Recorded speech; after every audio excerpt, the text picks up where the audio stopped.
હવે વિદ્યાર્થી મિત્રો, સ્ટાન્ડર્ડ 12 ફિઝિક્સ 1.5મો ટોપિક છે કુલમ્બનો નિયમ. કુલમ્બનો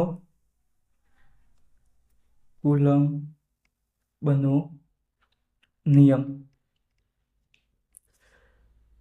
કુલમ્બના નિયમમાં એનું અદિશ સ્વરૂપે આવે છે અને સદિશ સ્વરૂપે આવે છે. તો અદિશ સ્વરૂપ આપણે જોવાનું છે. સૌથી પહેલા અદિશ સ્વરૂપ અને વિદ્યુત બળ માટેનો નિયમ છે.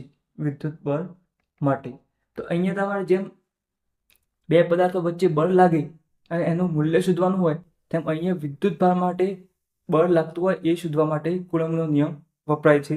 તો અહીંયા જે બે વિદ્યુત ભાર લેવામાં આવ્યા હતા, અહીંયા Q1 અને Q2, આ બંને વચ્ચે કેટલું બળ લાગે છે તે શોધ્યું હતું. તો તેમાં Q1 અને Q2 બે વિદ્યુત ભારોના ગુણાકારના સમપ્રમાણમાં એનું બળનું મૂલ્ય હોય છે. અને જે અંતર છે, આ અંતર r ધારી દઈએ તો અંતરના વર્ગના વ્યસ્ત પ્રમાણમાં મૂલ્ય મળે છે વિદ્યુત બળનું. તો આપણે બસ ફક્ત આવું યાદ રાખવાનું છે. તો વિદ્યુત ભારોના ગુણાકારના સમપ્રમાણમાં અને અંતરના વર્ગના વ્યસ્ત પ્રમાણમાં વિદ્યુત બળ મળે છે.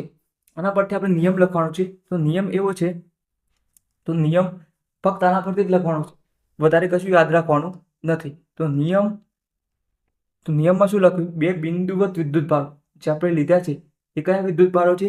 બે બિંદુવત વિદ્યુત ભારો. તો બે બિંદુવત વિદ્યુત ભારો વચ્ચે લાગતા વિદ્યુત બળનું મૂલ્ય. વિદ્યુત ભારો, બે બિંદુવત વિદ્યુત ભારો વચ્ચે લાગતા વિદ્યુત બળનું મૂલ્ય. વિદ્યુત ભારો વચ્ચે લાગતા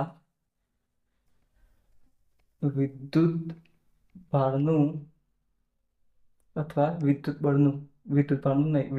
બળનું મૂલ્ય તે બે વિદ્યુત ભારોના ગુણાકારના સમપ્રમાણમાં. તે બે વિદ્યુત ભારોના ગુણાકારના સમપ્રમાણમાં અને તેમની વચ્ચેના અંતરના વ્યસ્ત પ્રમાણમાં હોય છે. અને તેમની વચ્ચેના અંતરના વર્ગના વ્યસ્ત પ્રમાણમાં હોય છે. ખબર પડી ગઈ? આ આપણું ચાર્ટ ડ્રો કર્યો, જેમાં Q1 અને Q2 બે બિંદુવત વિદ્યુત ભારો છે અને તેમની વચ્ચે લાગતું બળ, વિદ્યુત બળ, તો શેના સમપ્રમાણમાં છે? બંને વિદ્યુત ભારના ગુણાકારના સમપ્રમાણમાં અને અંતરના વર્ગના વ્યસ્ત પ્રમાણમાં હોય છે. અને આ જે છે એ શૂન્યાવકાશ માધ્યમ છે. માધ્યમ કયું છે? શૂન્યાવકાશ માધ્યમ, જેમાં હવા હોતી નથી, એને શૂન્યાવકાશ માધ્યમ કહે છે. શૂન્યાવકાશ માધ્યમ જેમાં હવા હોય નહીં. તો અહીંયા તમારે સૂત્ર બની ગયું. આ સૂત્રને તમારે 1 નંબર અને 2 નંબર આપી દેવાનું. હવે આ બંનેને ભેગું કરી દેવાનું. તો F ઇઝ ઇક્વલ ટુ આ બળ છે, વિદ્યુત બળ ચલે છે ઉપર છે, શું છે? Q1 અને Q2. તો Q1 Q2 અને છેદમાં શું આવે? r નો વર્ગ, અંતરનો વર્ગ. આ સૂત્ર થઈ ગયું. હવે જ્યારે અચળાંક નીકળે, આ ચલ કહેવાય, ચલ F ચલે છે Q1 Q2 અપોન r². તો જ્યારે તમે ચલે છે કાઢો છો ત્યારે શું આવે છે? અચળાંક આવે છે. તો અહીંયા કુલમ્બ અચળાંક આવશે. અહીંયા K ચલે છે કાઢી ઇઝ ઇક્વલ ટુ, તો K મૂકવો પડે, Q1 Q2 અપોન r². આટલા સુધી થઈ ગયું. આ આપણું સમીકરણ. અહીંયા નંબર નહીં આપો તો ચાલશે. અહીંયા સમીકરણ નંબર 1. હવે જ્યાં શું છે? જ્યાં K is equal two coulomb અચળાંક થઈ ગયું. હવે તમારે K ની પણ કિંમત યાદ રાખવાની છે. K નું પણ સૂત્ર છે, જ્યાં K ઇઝ ઇક્વલ ટુ 1/4πε0. એ એપ્સિલોન 0ની કિંમત તમારે યાદ રાખવાની છે. એપ્સિલોન 0ની કિંમત છે 8.85 ગુણ્યા 10⁻12. અહીંયા એકમ આવે છે, એકમ. હવે એકમ તમારે યાદ ના રહે તો કેવી રીતે બનાવવાનું એ હું તમને શીખવું છું. તો અહીંયા 4 કેની કિંમત કઈ થઈ ગઈ? 1/4 એપ્સિલોન 0. હવે તમારે એકમ લાવવો છે અહીંયા, તો શું કરશો બોલો? તો શું અહીંયા જુઓ, કેની કિંમત અહીંયા મૂકી દઈશું. તમારે કેનું જે સૂત્ર આવ્યું, કે ઇઝ ઇક્વલ ટુ 1/4 એપ્સિલોન 0, એ તમે સમીકરણ 1 ના અંદર મૂકી દઈશું. તો અહીંયા જુઓ, અહીંયાથી અહીંયા મૂકવાની છે કેની કિંમત. તો F ઇઝ ઇક્વલ ટુ કેની કિંમત 1/4 એપ્સિલોન 0, અહીંયા Q1 Q2/R². હવે આપણે એકમો જોઈ ગયા. બળનો એકમ શું આવે? ન્યૂટન. Q1 અને Q2 નો એટલે વિદ્યુત બળનો આવે કુલમ. અને R છે અંતરનો એકમ આપણે SI એકમના અંદર મીટરનો વર્ગ. તો અહીંયા એકમો લખવાના છે. અહીંયાથી એપ્સિલોન ની કરતા બનાવશું. અહીંયા 4 નો કોઈ એકમ નથી, પાઈનો કોઈ એકમ નથી, તો આ ગણવાના નહીં. તો હવે અહીંયા ન્યૂટન, અહીંયા એપ્સિલોન 0 ને કરતા બનાવી દઈએ. તો એપ્સિલોન 0 અહીંયાથી ઉપર આવી જાય. તો epsilon 0 is equal two F નીચે જતું રહે. તો ઉપર શું વધ્યું? Q1 Q2 અને નીચે F નીચે આવી ગયો અને અહીંયા R નો વર્ગ. તો અહીંયા જુઓ, Q1 Q2 એટલે કુલમ. તો કુલમનો ગુણાકાર થાય, 2 ગુણ્યા 2 કરો તો 4 થાય ગયો. તો એવી રીતે કુલમ તો કુલમનો વર્ગ. 2 ગુણ્યા 2 લખો અથવા 2 નો વર્ગ લખો, એ સમાન જ છે. તો અહીંયા કુલમનો વર્ગ. બળનો એકમ શું આવે? ન્યૂટન. યાદ રાખજો, બળનો એકમ શું આવે? ન્યૂટન. અને અંતરનું જ્યારે આવે ત્યારે અંતરનો એકમ શું આવે છે? તો મીટરનો વર્ગ. તો એ એકમ બની ગયો આપણે કુલમ સ્ક્વેર, ન્યૂટન પર ન્યૂટન અને મીટર સ્ક્વેર. આને આ રીતે પણ લખી શકાય. કુલમ ન્યૂટન ઉપર જાય તો ઉપર 1 ઘાત હોય છે, ઉપર જાય તો શું થઈ જાય? -1 ઘાત. મીટર પર +2 ઘાત છે, તો ઉપર જાય તો મીટર -2. મીટર -2 આ ઘાત ઉપર થઈ જાય, નીચે લખી દઈએ. Coulomb square newton minus metre -2. આ રીતે પણ આપણે લખી શકીએ. તો અહીંયા તમારે શું એકમ યાદ રાખવાનું છે? Coulomb square newton inverse metre -2, અથવા બીજો એકમ કુલમ અપોન ન્યૂટન અને મીટર સ્ક્વેર. આ રીતે પણ તમે યાદ રાખી શકો. હવે આ તો થઈ ગઈ એકમની. એપ્સિલોન 0 ને કહેવાય છે શૂન્યાવકાશની પરમિટિવિટી. અહીંયા લખું છું, એપ્સિલોન 0 ને શું કહેવાય છે? શૂન્યાવકાશની પરમિટિવિટી અથવા શૂન્યાવકાશની મુક્ત અવકાશનો પરાવૈદ્યુતાંક. મુક્ત અવકાશનો પરાવૈદ્યુતાંક પણ કહે છે. આ તો તમારે એકમ પણ શોધતા આવડી ગયું. હવે કેની કિંમત શોધવાની છે. કેની કિંમત, તો કેની કિંમત કઈ રીતે શોધાય? કેની કિંમત આપણે યાદ પણ રાખવાની છે. કેની કિંમત માટે આ સૂત્રના અંદર કિંમત મૂકવાની છે. તો K is equal two 1/4 epsilon 0. આ થઈ ગયું. આપણે લાઈનસર લખવા માટે આ રીતના જ લખવાનું છે. અહીંયાથી શરૂ કરીને આ બધું લખવાનું, બધું અહીંયા લખી દેવાનું અને પછી અહીંયાથી અહીંયા આવવાનું. તો અહીંયા K is equal two 1/4 epsilon 0 થઈ ગયું. હવે 4 ની કિંમત તો 4 હશે. પાઈની કિંમત તમારે 3.14 મૂકવાની છે અને એપ્સિલોન 0 ની કિંમત આપણે હાલ યાદ રાખવાની છે 8.85 ગુણ્યા 10⁻12 ઘાત. આ -12 ઘાત ઉપર જશે એટલે પ્લસ થઈ જશે. તો હવે આપણે કેલ્ક્યુલેટરના મદદથી આપણે શોધી દઈશું. તો અહીંયા 1/4 જે જવાબ આવે એને ભાગ્યા 3.14 જે જવાબ આવે તેને ભાગ્યા 8.85. તો જવાબ કેટલો આવ્યો? અહીંયા તો 8.99 બતાવે છે. સાદા કેલ્ક્યુલેટરમાં તમે જ્યારે ભાગાકાર કરશો તો જવાબ કંઈક આવો આવશે, 0.00899. આટલો જવાબ આવશે. અને આ 10⁻12 ઘાત છે ઉપર આવે એટલે +12 ઘાત થઈ જશે. હવે જ્યારે અહીંયા તમારે 8.99 બનાવશો, તો 8.99 બનાવશો એટલે તમે 1 2 3 1000 વડે ગુણ્યા તો 1000 વડે ભાગવા પડે, 1000 વડે ભાગે 1000 જે છે ઉપર જાય એટલે શું થઈ જાય 10 ની -3 ઘાત થઈ જાય. તો 8.99 ગુણ્યા 10 ની -3 ઘાત અને આ +12 8.99 એટલા 9 ની નજીક કહેવાય. 9 8.99 એટલે 9 એક જ ખૂટે છે. તમે સમૃદ્ધ તરીકે 9 લઈ શકો. અને અહીંયા 12 માંથી 3 જાય તો કેટલા વધે? 12 માંથી 3 જાય તો 10 ની 9 ઘાત. તો આ k ની કિંમત તમારે યાદ રાખવાની છે. k ઇઝ ઇક્વલ ટુ 9 ગુણ્યા 10 ની 9 ઘાત તમારે યાદ રાખવાની છે. હવે આપણે સૂત્ર શોધ્યું તો સૂત્રનું સૂત્ર શું હતું? f is equal two k q1 q2 upon r square. તો અહીંયા k નું મૂલ્ય પણ તમારે યાદ રાખવાનું છે. k ઇઝ ઇક્વલ ટુ 9 ગુણ્યા 10 ની 9 ઘાત. અને આપણે જોયું કે અહીંયા બે બિંદુવત વિદ્યુતભારો q1 અને અહીંયા q2 વિદ્યુતભારો છે. તો બંનેના મૂલ્ય માની લો કે 1 કુલમ, અહીંયા પણ 1 કુલમ છે અને વચ્ચેનું અંતર 1 મીટર છે. તો અહીંયા આપણે સૂત્રમાં કિંમતો મૂકીએ તો કેટલું વિદ્યુત બળ બંને વચ્ચે લાગતું હશે તે આપણે શોધવાનું છે. તો અહીંયા F is equal two k q1 q2 upon r square. તો k ની કિંમત કેટલી છે? 9 ગુણ્યા 10 ની 9 ઘાત. 9 ગુણ્યા 10 ની 9 ઘાત. q1 નું મૂલ્ય 1, q2 નું મૂલ્ય 1, r સ્ક્વેર એટલે 1 મીટર એટલે 1 નો વર્ગ. 1 નો વર્ગ એટલે 1 જ થાય. તો 1 ગુણ્યા 1 અને નીચે 1. તો આ બધાનો ગુણાકાર કરીએ તો 9 ગુણ્યા 10 ની 9 ઘાત, 1 ગુણ્યા 1 અને આ સંખ્યા આગળથી ગુણાકાર થાય એટલે જવાબ એ પોતે મળવાનો છે. અને અહીંયા 1 તો 1 1 કેન્સલ. તો વધ્યું છે કેટલું? 9 ગુણ્યા 10 ની 9 ઘાત. અહીંયા બળ છે તો એકમ શું આવે? ન્યૂટન. આ ખાસ યાદ રાખવાનું છે. જ્યારે બળ આવે તો તેના પાછળ એકમ ફરજિયાત લગાવવાનો છે.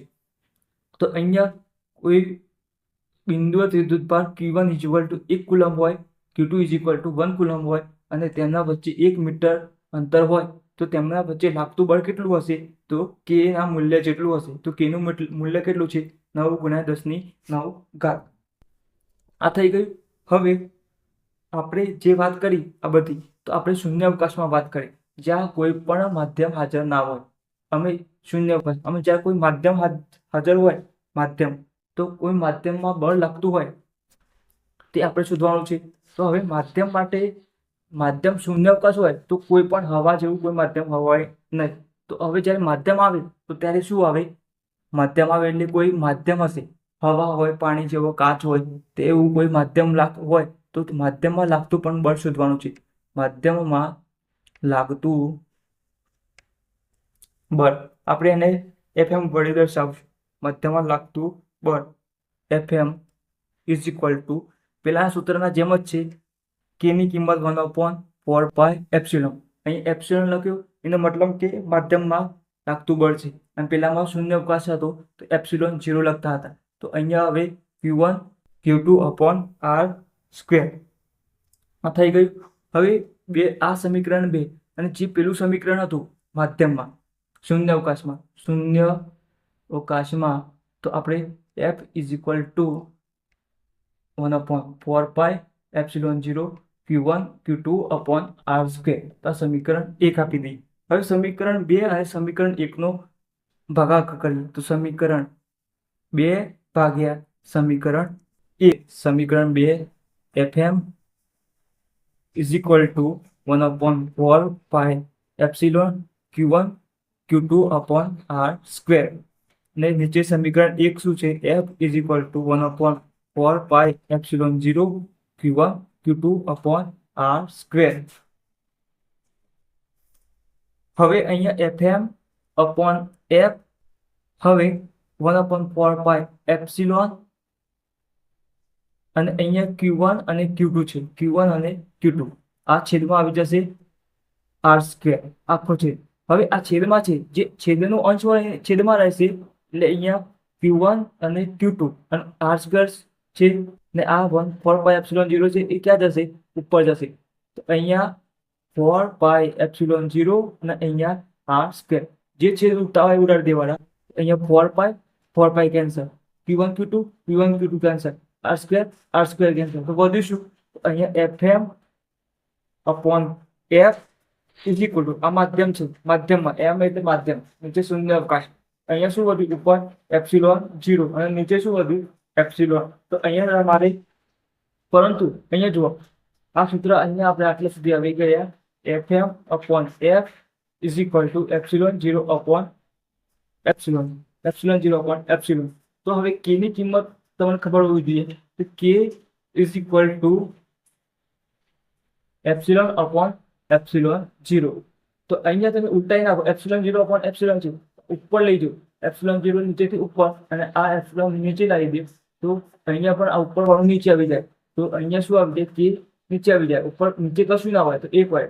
આની કિંમત કેટલી થઈ ગઈ FM is equal to F આની કિંમત કેટલી થઈ 1 upon k થઈ ગઈ.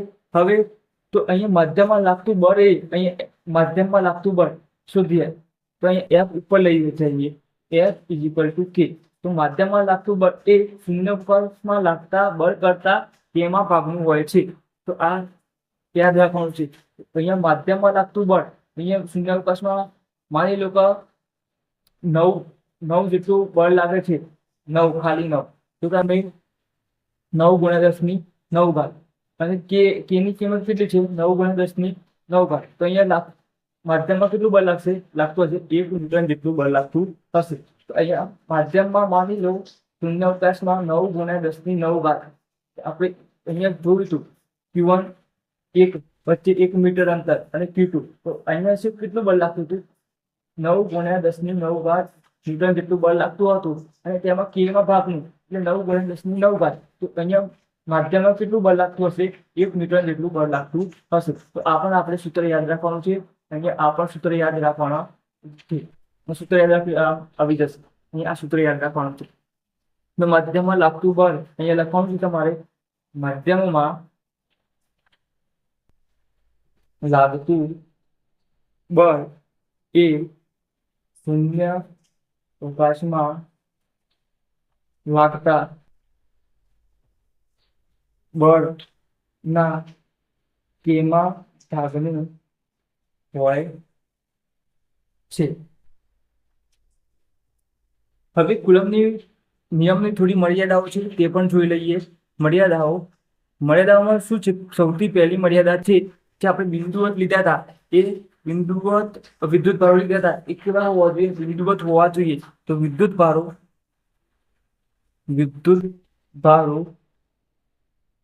બિંદુવત હોવા જોઈએ તેના માટે કુલમ્બનો નિયમ લાગુ પડે છે. બીજું છે વિદ્યુત ભારો સ્થિર હોવા જોઈએ. વિદ્યુત ભારો સ્થિર હોવા જોઈએ.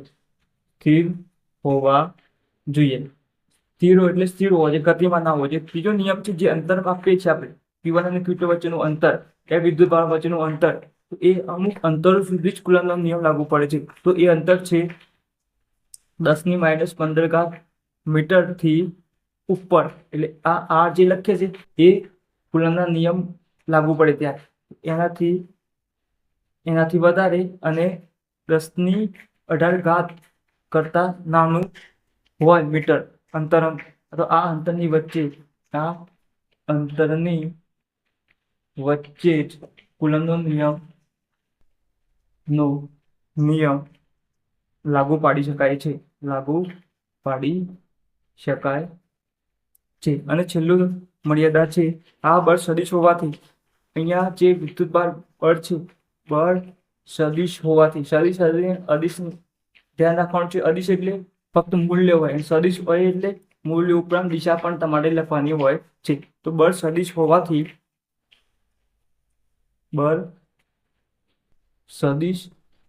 હોવાથી કુલમ્બનો નિયમ સદિશ સ્વરૂપમાં લખવાનું વધારે સારું રહેશે. અહીંયા જુઓ આપણે બળ સદિશ છે કુલમ્બનો નિયમ આપણે અદિશ સ્વરૂપ જોયો પછી સદિશ સ્વરૂપ જોવાનું બાકી છે. તો અહીંયા બળ સદિશ છે તો આપણે કુલમ્બનો નિયમ પણ સદિશ સ્વરૂપમાં જ લખવો વધુ સારું રહેશે. તો આ હતી 4 મર્યાદાઓ કુલમ્બના નિયમની. વિડીયોને લાઈક કરજો, ચેનલને સબસ્ક્રાઇબ કરજો અને ચેનલને શેર પણ કરજો.